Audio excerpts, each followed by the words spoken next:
Shalom, selamat pagi, selamat bergabung dalam Menara Doa Pagi. Setiap pagi jam 5 waktu Indonesia Barat. Senang ketemu dengan keluarga-keluarga saya yang selama ini sudah mengikuti Menara Doa Pagi. Mari pada hari ini kita mengikuti dengan hikmat, mengikuti dengan pimpinan Tuhan. Mari kita berdoa. Bapa di surga, dalam nama Tuhan Yesus Kristus, kami datang Tuhan mengucap syukur buat pagi hari ini. Setiap kami yang datang diberkati oleh Tuhan. Yang lemah dikuatkan, yang sakit disembuhkan, yang susah dihiburkan, yang miskin diperkaya, yang bodoh diberi hikmat dan kepintaran. Setiap kami yang datang terberkatilah oleh Tuhan Yesus. Dalam nama Tuhan Yesus kami mulai Menara Doa Pagi. Amin. Kami datang di hadapan Tuhan. Amin. Bersyukur buat kebaikan-Mu ya Tuhan. Haleluya Yesus.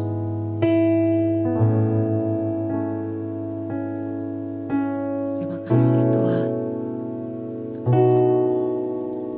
Tuhan adalah gembalaku, takkan kekurangan aku. Dia membaringkan aku di padang yang berumput hijau. Kembali kita katakan Tuhan adalah gembala kami yang baik. Amin. Tuhan adalah gembalaku, takkan kekurangan aku.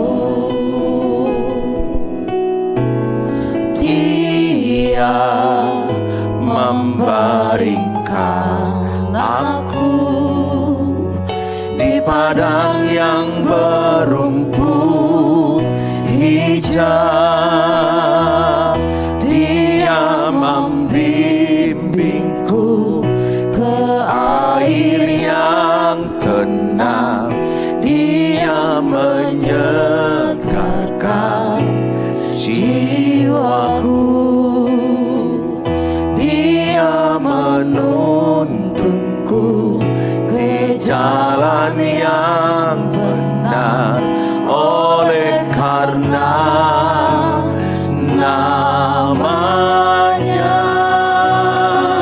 Sekalipun aku berjalan dalam lembah kekelaman.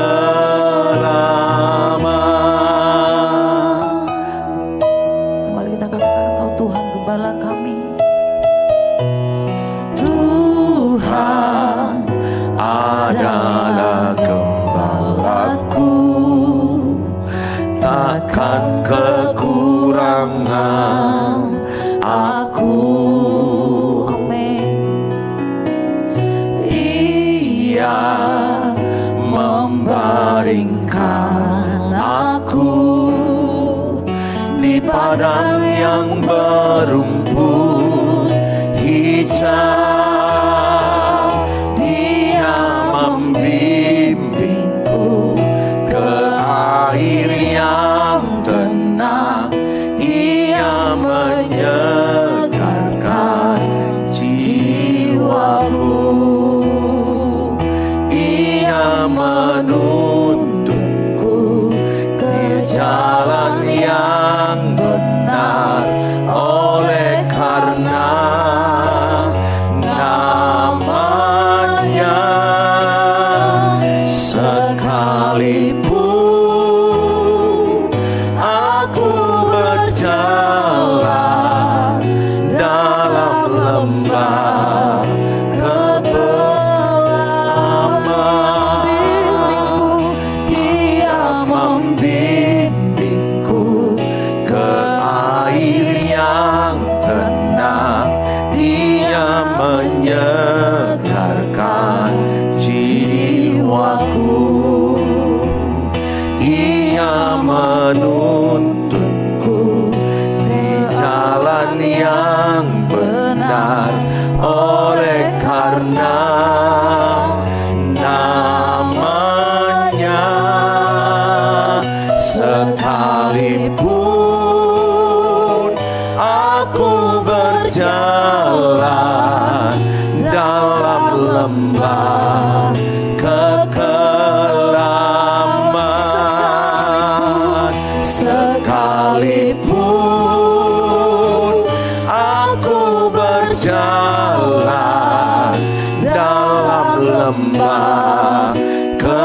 kedalaman, sekalipun aku berjalan dalam lembah kekelaman. Kembali kami mau katakan, Kau Yesus yang sungguh baik. Amin. Yesus, Kau sungguh baik. Amin. Yesus, namamu indah. Yesus, ku cinta Kau selalu, ku tinggikan, ku agungkan selamanya. Yesus, Kau sungguh baik. Yesus, namamu indah.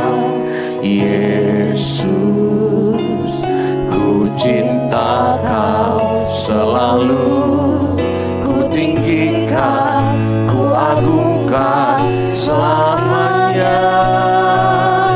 Ku mau memuji-Mu, ku selalu puji-Mu, ku mau menyembah-Mu, ku selalu sembah-Mu. Kau yang layak terima semua pujian, kemuliaan hanya bagi Tuhan.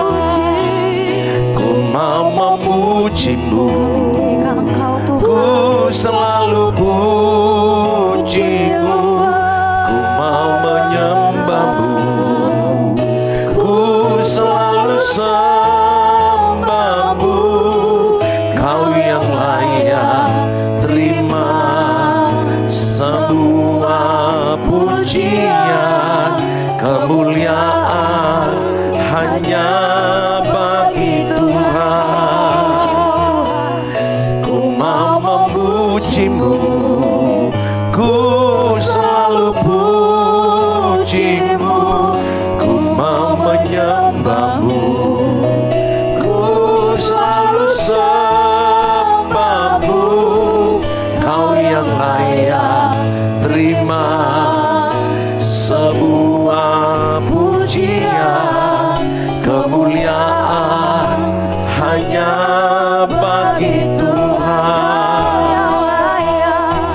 Kau yang layak terima semua pujian, kemuliaan hanya bagi Tuhan.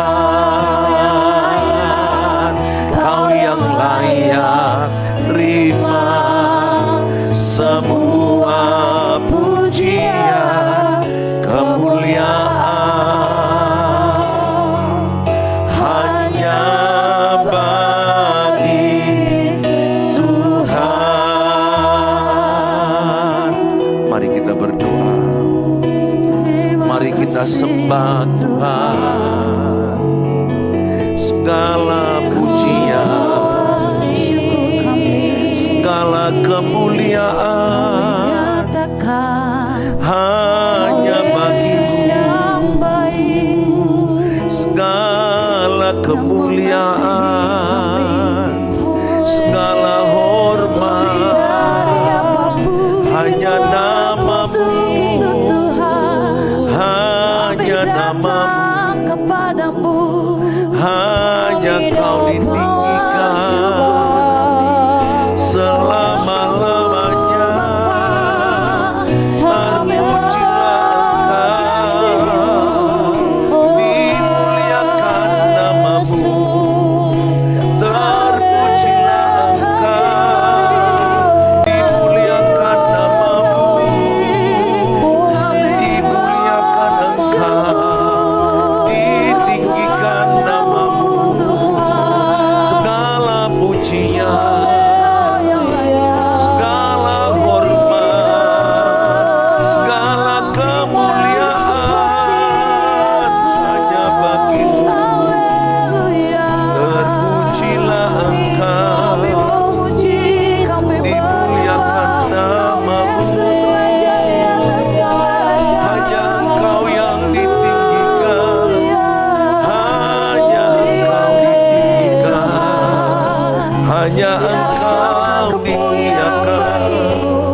kami bersyukur.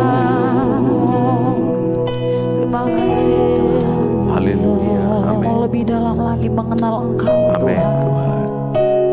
Biar setiap kami semakin serupa dengan Amin. Engkau ya Bapa. Amin. Yesus. Dan ku ingin mengenalmu Tuhan lebih dalam dari semua yang ku kenal. Yes, Jesus. Tiada Kasih yang melebihimu ku ada untuk menjadi penyembahmu. Dan ku ingin mengenalmu Tuhan lebih dalam dari semua yang ku kenal. Tiada kasih yang melebihimu. Ku ada untuk menjadi penyembahmu.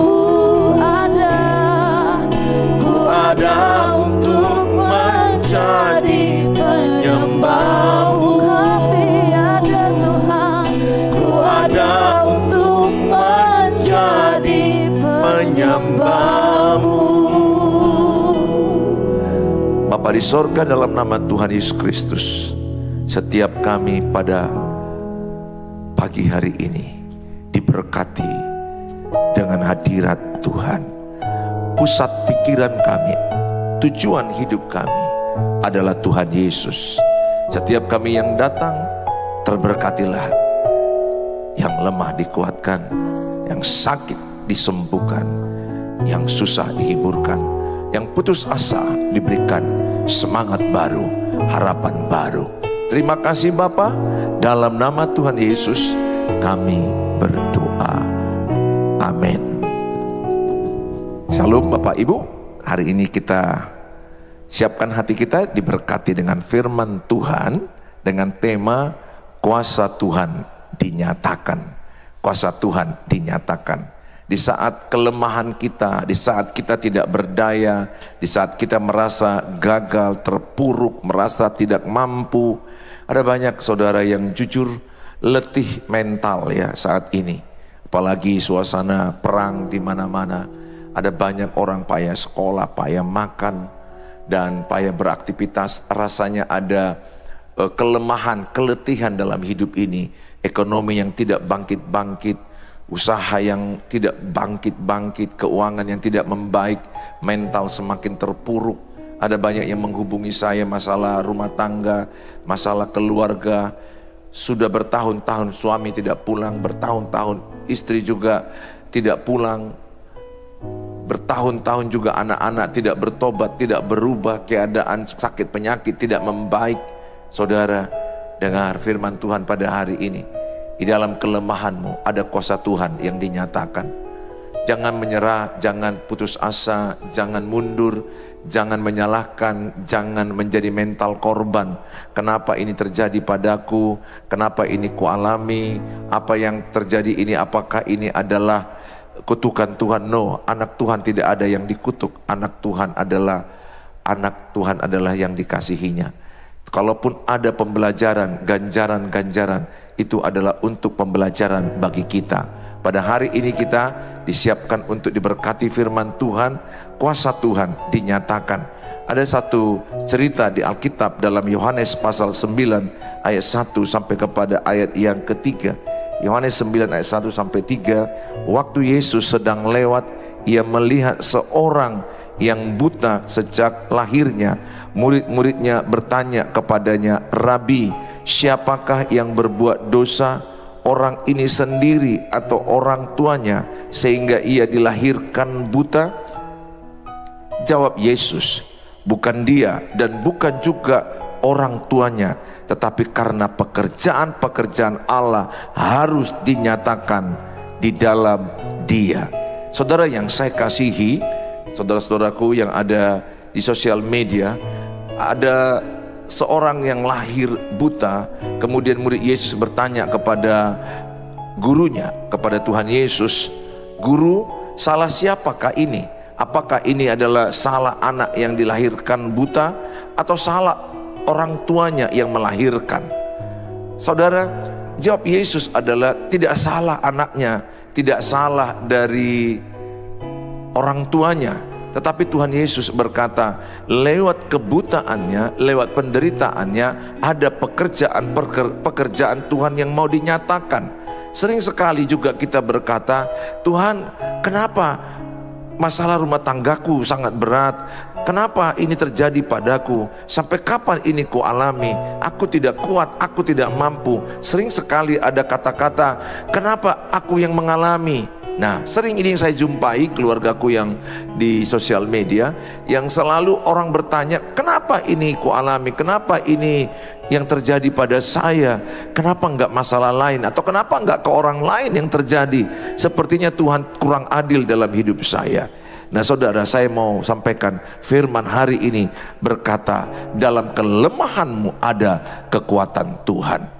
Kalau hari ini engkau merasa lemah, datang kepada Tuhan. Matius 11 ayat 28 katakan, "Marilah kepadaku yang letih, yang lesu, yang lemah, maka engkau akan diberikan kekuatan baru." Hari ini firman Tuhan, Tuhan tidak pernah mengutuk engkau kalau ada masalah. Tuhan tidak tukang kutuk. Percayalah, Tuhan itu adalah suka memberkati orang, suka memberkati umatnya. Betul, ada ganjaran, ada ajaran supaya kita bertobat. Sama dengan orang Israel dibuang ke pembuangan 70 tahun. Itu karena mereka salah, mereka yang berdosa, mereka melawan Tuhan, dan Tuhan memberi ganjaran. Mereka dibuang bukan untuk selamanya, mereka dibuang 70 tahun. Dan setelah itu adalah persiapan untuk rencana Tuhan yang luar biasa. Tidak untuk selama-lamanya penderitaanmu, tidak untuk selama-lamanya kesusahanmu. Tidak ada orang tua yang menginginkan anaknya menderita terus. Apalagilah Bapa kita di sorga. Bapa kita di sorga jauh lebih baik daripada Bapa di bumi ini. Saya sebagai seorang ayah tidak menginginkan anak-anakku menderita terus, tidak menginginkan anakku nangis terus. Tapi ada kalanya saya sebagai ayah tegas mengingatkan, dan ada akibat kesalahan-kesalahan anak-anak saya, mereka harus tanggung. Tetapi saya ada sebagai ayah menolong mereka untuk lepas dari penderitaan itu, menolong mereka untuk kuat lewati penderitaan itu. Bukan berarti saya mentiadakan disiplin, mentiadakan hukuman, bukan. Tetapi biarlah yang setimpal dengan apa yang dibuatnya, dia paham risiko-risiko apa yang dilakukannya. Tetapi tidak untuk selamanya.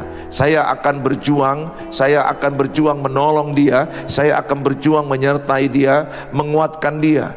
Karena di balik semua penderitaan, ganjaran-ganjaran masalah yang kita alami, ada rencana Tuhan yang luar biasa. Bagi ibu bapak, saudara yang ada di keluargaku, yang ada di YouTube atau di TikTok, hari ini jangan lagi berkata, "Kenapa ini ku alami? Sampai kapan ini ku alami? Tuhan tidak adil, aku tidak kuat." Nah, itu adalah mental korban, mental menjadikan diri korban, victim mentality. Saya rindu Bapak Ibu menjadi mental pemenang. Berkatalah, lewat masalah ini ada rencana Tuhan. Coba tulis dalam kolom, lewat penderitaan ini ada rencana Tuhan dalam hidupku.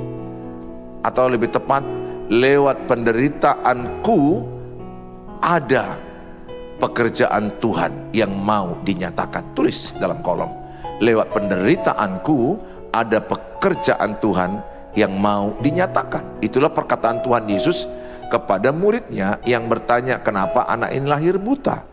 Tapi Tuhan berkata, lewat penderitaan, lewat perkara kebutaan ini ada pekerjaan Tuhan yang mau dinyatakan. Memang ada kalanya pekerjaan Tuhan yang mau dinyatakan. Kalau kita lihat konteks Roma 8 ayat 28, bunyinya begini, "Ku tahu sekarang Allah turut bekerja mendatangkan kebaikan bagi mereka yang mengasihi Dia, bagi mereka yang terpanggil melayani Dia. Saudara, di ayat ini adalah ku tahu sekarang, artinya adalah bahwa diizinkan Tuhan kita sekian waktu lembah kelam, diizinkan Tuhan sekian waktu kita susah, menderita, kita tidak mampu, kita tidak berdaya menghadapi persoalan satu, persoalan dua, sekian waktu. Katakanlah Yusuf 13 tahun, katakan lagi Ayub bertahun-tahun, katakan juga Musa 40 tahun mengalami prosesnya. Begitu lama, saudara. Tetapi di ayat ini saudara berkata bahwa ku tahu sekarang, artinya lewati proses masa gelap, masa kelam, penderitaan, kesusahan, tapi dengan catatan dalam proses itu saudara berjalan dalam kebenaran, bertekun mencari Tuhan, bertekun berdoa, bertekun baca Alkitab, bertekun beribadah, bertekun mengevaluasi cara hidup, bertekun di dalam membangun usaha, rajin, tekun, kerja keras, evaluasi apa yang salah, belajar terus, bertekun dalam ibadah, bertekun dalam usaha, bertekun membangunkan skill. Perhatikan, kalau ini yang dilakukan setiap orang di masa gelap, di masa kelam, di masa susah, justru bertekun cari Tuhan, bertekun beribadah, bertekun bekerja, bertekun belajar, bertekun meningkatkan skill. Percayalah bahwa tidak lama lagi engkau akan melewati masalah-masalah itu. Bahwa tidak lama lagi promosi Tuhan akan datang padamu, berkat Tuhan akan datang padamu. Matius 11 ayat 29 dikatakan, belajarlah padaku sebab aku rendah hati dan lemah lembut. Itu Matius 11 ayat 29. Maka jiwamu mendapat ketenangan. Maka proses persoalan yang membuat kita letih, penderitaan yang membuat kita letih, kalau kita datang kepada Tuhan, yang Tuhan mau adalah supaya kita rendah hati, supaya kita lemah lembut. Lewat penderitaan, lewat persoalan itu ada karakter kita yang mau dikikis Tuhan. Mungkin selama ini kita sombong, merasa hebat, merasa mampu, merasa bisa. Tapi hari ini saya mengajak setiap saudara untuk benar-benar rendahkan hatimu kepada Tuhan. Rendahkan dirimu kepada Tuhan. Maka Tuhan akan meninggikan engkau. Kalau saudara masih sombong, percaya saya katakan, masalahmu tidak siap. Apa itu jadi sombong? Merasa diri benar, orang yang salah. Kalau engkau punya masalah dan berkata, aku begini karena orang lain, aku begini karena orang lain. Istri berkata, aku hancur karena suami. Anak-anak hancur karena suami. Anak-anak hancur karena istri. Aku begini karena bapak mamaku. Kalau kita masih mental-mental menyalahkan orang, betapa sombongnya kita. Kita nggak mau mengaku, Tuhan aku salah. Tuhan aku mau bertobat. Tuhan aku mau berubah. Tuhan aku yang bertanggung jawab. Aku yang harus berubah. Aku yang harus belajar. Sering sekali kita tidak mau rendahkan diri. Ingat, berhenti menyalahkan. Tulis dalam kolom, saya berhenti menyalahkan orang. Tulis dalam kolom, saya berhenti menyalahkan keadaan. Ini ciri orang rendah hati itu, gak mau menyalahkan orang, gak mau menyalahkan situasi, gak mau menyalahkan siapapun. Orang yang rendah hati itu, dia memperbaiki diri sendiri. Dia bertanggung jawab atas dirinya sendiri. Dia bertanggung jawab atas kebahagiaannya sendiri. Dengar ibu bapak, kebahagiaanmu bukan tanggung jawab siapapun.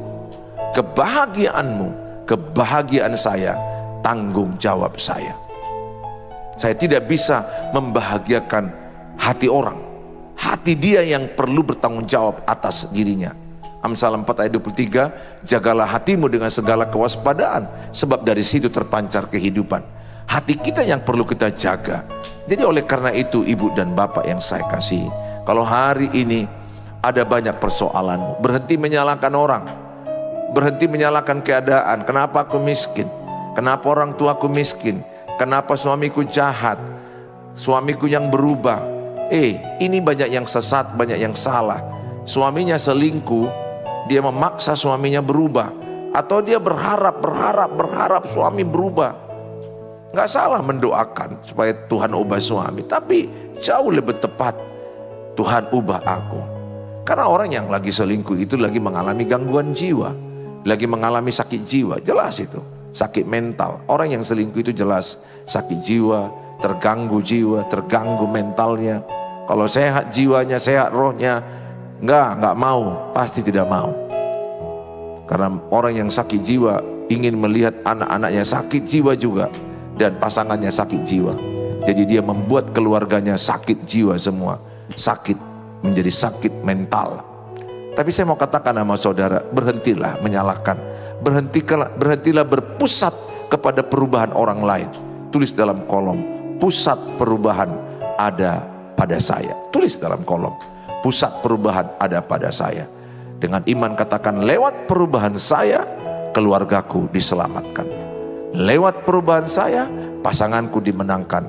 Lewat perubahan saya, masa depanku diubahkan Tuhan menjadi masa depan yang penuh harapan, masa depan damai sejahtera. Tulis dalam kolom, pusat perubahan ada pada saya. Itu penting. Pusat perubahan bukan pada orang. Kalau saudara ada terpuruk, masalah begini, saudara masih memikirkan perubahan orang lain, engkau salah. Dan letih, stres, depresi. Kita tidak pernah mampu mengubah orang. Tidak pernah. Tapi kalau kita berkata, Tuhan, lewat penderitaan ini, aku mau rendah hati. Tulis dalam kolom, lewat persoalanku, aku mau rendah hati dan lemah lembut. Tulis dalam kolom, lewat persoalanku, aku mau rendah hati dan lemah lembut. Jangan mau menjadi orang yang terus pemarah. Ingat, orang yang suka marah-marah, suka bertengkar, itu orang sombong. Amsal 13 ayat 10 katakan adalah bahwa keangkuhan awal pertengkaran. Jadi kalau saya katakan orang yang bertengkar itu orang angkuh, orang yang rendah hati, orang yang tenang. Oleh karena itu saya mengajak semua saudara, ayo apapun persoalanmu jangan menyerah. Saya akan bacakan firman Tuhan dalam 1 Korintus 1 ayat 27 sampai kepada ayat yang ke-29.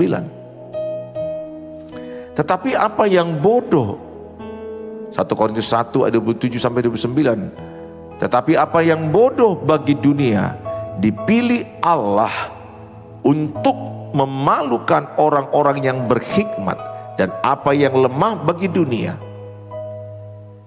dipilih Allah untuk memalukan apa yang kuat, dan apa yang tidak terpandang dan yang hina bagi dunia dipilih Allah.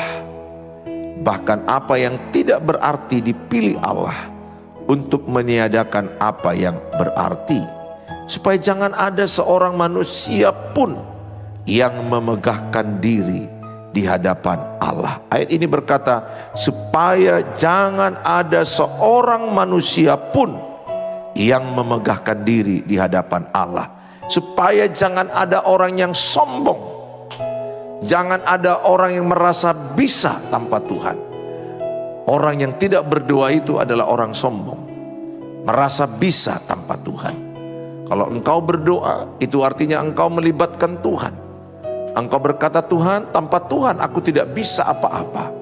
Hari ini, lewat penderitaan, lewat persoalan, Tuhan mau mengkikis kesombonganmu, keangkuhanmu. Tuhan berkata memilih orang yang lemah, orang yang hina, orang yang bodoh, orang yang tidak berdaya. Mungkin hari ini kau berkata, Tuhan, aku tidak berdaya, aku bodoh, aku lemah, aku tidak mampu tanpa Tuhan. Orang-orang seperti inilah yang dipilih Tuhan. Ketika engkau merasa aku hebat, aku bisa, aku mampu, dan engkau mengandalkan uang, mengandalkan tubuhmu, mengandalkan orang lain, mengandalkan hartamu, mengandalkan jabatan, dekingmu, lihat, tidak lama lagi engkau hancur. Tidak lama lagi engkau terpuruk. Kalau engkau masih andalkan manusia, kalau engkau masih berkata aku bisa tanpa Tuhan, engkau berkata aku bisa melakukan sendiri, pengalamanku, kecerdasanku, kemampuanku, keuanganku, dekingku, hubunganku. Lihat, keangkuhan, kata Amsal, awal kehancuran. Semua pendeta pun begitu. Kalau saya mulai sombong, mulai merasa dikenal, mulai merasa mampu, mulai merasa bisa, mulai merasa hebat karena kepasihan lidah berbicara. Kalau ada di hatiku sedikit aja kesombongan, sedikit itu menjadi awal kejatuhan, kehancuran saya. Demikian Bapak Ibu, biarlah lewat penderitaanmu mati kesombonganmu, mati. Kalau engkau masih sombong, kalau saya masih sombong, lihat ganjaran demi ganjaran akan terus Bapak Ibu alami. Tidak siap-siapnya persoalanmu. Ingat, orang yang sombong itu mudah marah. Ingat, kalau engkau mudah marah, mudah tersinggung, itu kesombonganmu sangat tinggi. Keangkuhanmu sangat tinggi. Mudah marah, mudah membentak orang, menyalahkan orang. Emosi negatif meledak-ledak, itu karena kesombongan. Orang yang rendah hati tenang, kata Alkitab loh.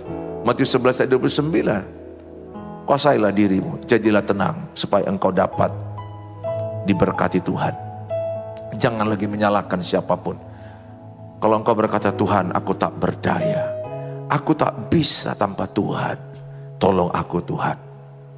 Maka Tuhan akan mengurapi engkau dan akan menolong engkau. Yang diinginkan Tuhan adalah lewat penderitaanmu, lewat persoalanmu, Tuhan mau ubah hidupmu. Semakin rendah hati, semakin lemah lembut, semakin bertanggung jawab, semakin tidak menyalahkan siapapun, semakin menyadari engkau pusat perubahan. Dan lihat, tidak lama lagi, walaupun ada masalahmu, walaupun ada persoalanmu, engkau tenang menghadapinya. Itu cirinya, engkau tenang, engkau tidak panik, engkau tidak ngamuk-ngamuk. Orang yang kuat dalam Tuhan tenang menghadapi persoalan. Jadilah tenang, kuasai dirimu, jadilah tenang, maka Tuhan akan bertindak. Tulis dalam kolom, saya kuasai diri saya, dan saya berdoa, dan saya tenang, Tuhan akan bertindak. Bukan berarti kita tidak bekerja keras. Pengkhotbah 9 ayat 10 katakan, apa yang di tanganmu kerjakan sekuat tenagamu. Apa yang di tanganmu kerjakan dengan sebisamu. Apa yang di tanganmu kerjakan dengan excellent. Harus bekerja excellent, bekerja yang baik. Tapi jangan andalkan kehebatanmu, andalkan Tuhan. Hanya Tuhan yang bisa kita andalkan. Filipi 4 ayat 13, segala perkara dapat kutanggung di dalam Dia yang memberi kekuatan kepadaku. Saudara, apapun masalahmu, segala perkara dapat engkau tanggung. Tulis dalam kolom, segala perkara dapat kutanggung di dalam Tuhan. Itu kekuatan kita. Berfokuslah pada salib. Lihat salib Tuhan Yesus. Nggak usah dengar kata-kata orang. Jauhi orang-orang munafik. Jauhi orang-orang toksik. Jauhi orang-orang yang gak suka dengan kemajuanmu. Jangan duduk dengan orang-orang munafik. Jangan duduk dengan orang-orang yang penuh dengan kepura-puraan. Jangan duduk dengan orang-orang, jangan bergaul dengan orang yang buruk kelakuannya, yang menginginkan kejatuhanmu, yang senang melihat engkau jatuh, hancur, lemah. Lihat, tidak semua orang senang engkau bangkit. Ada orang-orang di sekitarmu yang senang dengan kehancuran. Ingat ini, saya ini pendeta menyampaikan. Ada orang-orang yang senang dengan kehancuran. Nggak usah jauh-jauh. Yusuf, siapa yang nggak senang? Abang-abangnya. Berabang adik pun belum tentu senang dengan kemajuan adiknya. Adik juga belum tentu senang dengan kemajuan abang kakaknya. Jadi kalau ada orang tidak senang, di Alkitab juga sudah begitu. Lihat Kain dan Habel. Yang cemburu siapa? Kain cemburu kepada Habel. Itu abangnya. Artinya apa? Akan ada orang yang iri hati padamu. Akan ada orang yang cemburu padamu. Oleh karena itu saya minta semua saudara, hanya Tuhan kekuatanmu. Hanya Tuhan fokusmu. Hanya Tuhan yang bisa kita andalkan. Gak ada jalan lain selain Tuhan. Saya sebagai pendeta, saya harus belajar terus jaga hati, rendahkan hati, dan memandang Tuhan Yesus. Kalau saya memandang perkataan orang dari dulu, gak ada live ini, gak ada acara ini, gak ada. Pasti saya akan hancur. Saya bersyukur, saya tutup telinga dengan apa kata orang. Saya buka telinga dengan apa kata Tuhan. Kalaupun saya mendengar apa kata-kata orang, kata orang-orang yang mengasihi saya, yang really, yang murni mengasihi saya. Ada istri saya, anak-anak saya, pelayan-pelayan gereja yang teruji mengasihi saya. Ya udahlah, cukup 50-100 orang bicara pun udah repot dengarnya. Nasihat 2-3 orang kan cukup. Tapi kalau saudara masih ingin mendengarkan semua orang, pasti stres, depresi. Fokus saja pada Tuhan, andalkan Tuhan. Apa yang di tanganmu, kerjakan sebisamu. Alkitab berkata Yesaya 40 ayat 29. Yesaya 40 ayat 29, Dia memberi kekuatan kepada yang lelah dan menambah semangat kepada yang tiada berdaya. Mungkin hari ini kau sangat lelah, mungkin hari ini kau berkata aku tidak berdaya, aku tidak bisa.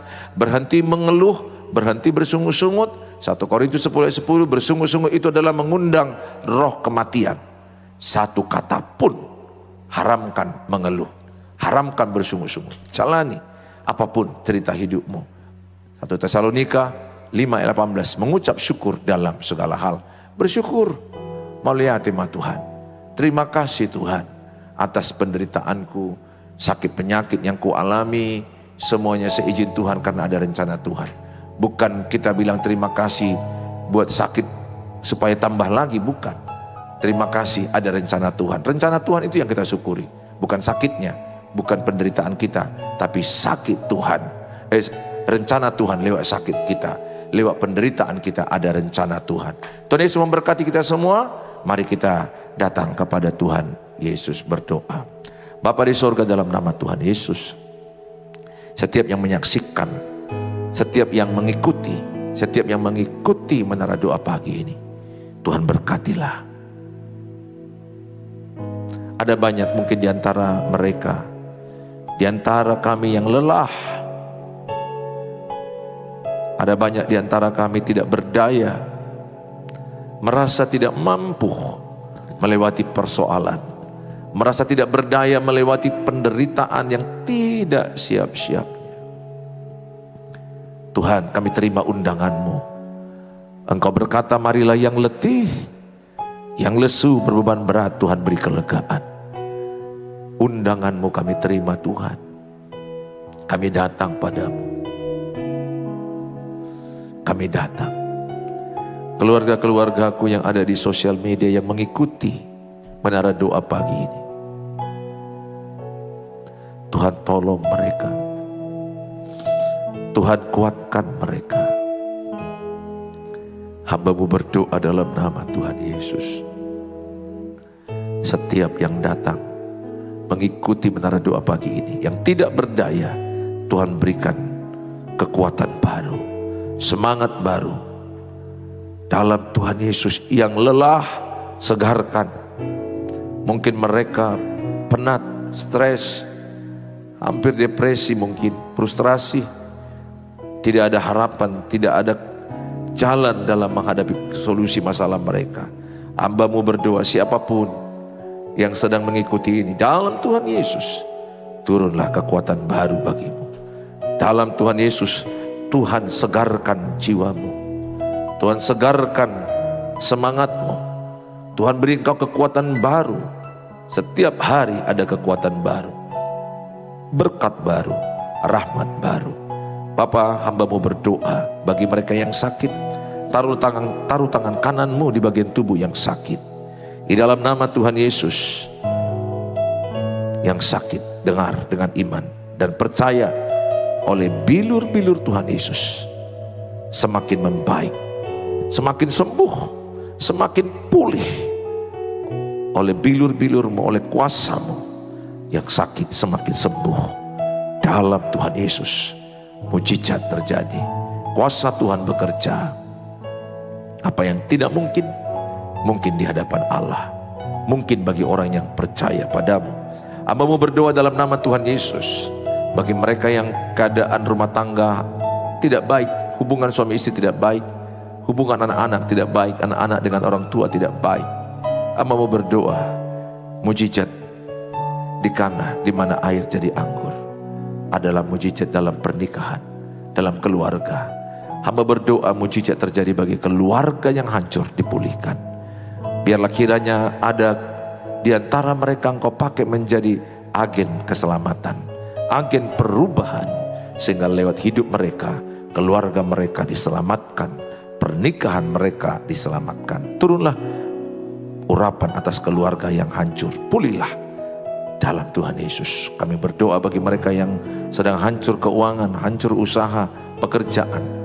Bangkitlah, semangatlah, berharaplah kepada Tuhan. Jangan berharap pada manusia. Kerjakan apa yang di tanganmu dengan sekuat tenaga.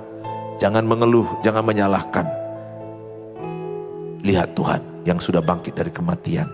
Bangkitlah, bangkitlah usahamu, bangkitlah. Di dalam Tuhan Yesus, Tuhan memberkati usaha dan pekerjaanmu. Yang membutuhkan keturunan, membutuhkan jodoh, membutuhkan penjualan rumah, penjualan tanah. Apapun dalam kolom-kolom yang mereka tulis, atau anak-anak mereka yang mau ujian kedinasan, ujian UBTK, ujian untuk masuk perguruan tinggi negeri, ujian-ujian di sekolah mereka, atau ujian masuk kepada ASN, apapun yang mereka sedang mau ujian, Tuhan tolong. Segala sesuatu yang mereka titipkan dalam kolom-kolom yang ada di sosial media, hamba-Mu berdoa, berkatilah, berkatilah Tuhan. Engkau mendengar doa kami. Di dalam nama Tuhan Yesus, ampunkan segala dosa kesalahan kami, supaya tidak terhalang berkat yang Kau berikan kepada kami. Mari kita mengucapkan doa yang diajarkan Tuhan Yesus. Bapa kami yang di surga, dikuduskanlah nama-Mu, datanglah kerajaan-Mu, jadilah kehendak-Mu di bumi seperti di surga. Berikanlah kami pada hari ini makanan kami yang secukupnya, dan ampunilah kami akan kesalahan kami, seperti kami juga mengampuni orang yang bersalah pada kami. Dan janganlah bawa kami ke dalam pencobaan, tapi lepaskanlah kami daripada yang jahat, karena Engkau yang punya kerajaan dan kuasa dan kemuliaan sampai selama-lamanya. Mari terimalah berkat Tuhan. Bawalah berkat Tuhan, menyinarkan wajahnya padamu. Tuhan menyertai jalan kakimu. Tuhan memberkati pekerjaan tanganmu. Tuhan memberkati seisi rumahmu. Tuhan memberkati kesehatanmu. Tuhan memberkati apa yang sedang kau kerjakan. Pulanglah, bawalah berkat damai sejahtera dari Allah Bapa, cinta kasih sempurna Tuhan Yesus, penyertaan Allah Roh Kudus menyertaimu saat ini sampai selama-lamanya. Di dalam nama Tuhan Yesus. Amin. Amin.